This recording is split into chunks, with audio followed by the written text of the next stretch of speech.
রোগ হওয়ার আগে যদি আপনি জানতে পারেন, আপনার জীবন বেঁচে যাবে। লক্ষণ না থাকলেও ভিতরে রোগ বাড়তে পারে।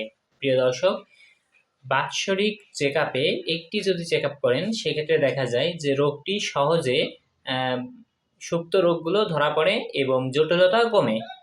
প্রিয় দর্শক, বেশিরভাগ ক্ষেত্রে দেখা যায় যে উচ্চ রক্তচাপ এবং ডায়াবেটিস এগুলো সুপ্ত অবস্থায় ভিতরে অটোমেটিক বাড়তে পারে, যেটা কোনো লক্ষণ বাইরে থেকে প্রাথমিক পর্যায়ে একদমই প্রকাশ পায় না।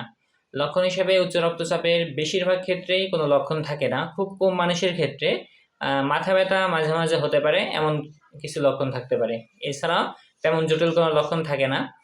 তো অনেকে এমনও আছে যে প্রেশার অনেক হাই, তবে সে নিজেও জানে না।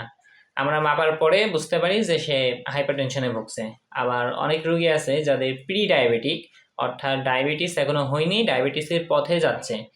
ওদের কিন্তু প্রি ডায়াবেটিক রেঞ্জ থেকে ব্যাক আনা পসিবল, যদি সে লাইফস্টাইল চেঞ্জ করে এবং কিছু নিয়মকানুন মেনে চলে।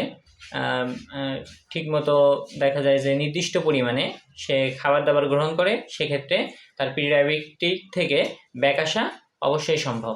প্রিয় দর্শক, আপনি কি বছরে অন্তত একবার স্বাস্থ্য চেক আপ করেন? হ্যাঁ অথবা না অবশ্যই আমাদেরকে কমেন্টে জানাবেন।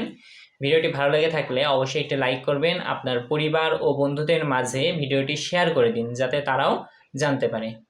এতক্ষণ আমি আপনাদের সাথে ছিলাম, মোহাম্মদ ইকরামুল ইসলাম। সকলে সুস্থ থাকুন, ভালো থাকুন, আমার সাথেই থাকুন। আল্লাহ হাফেজ।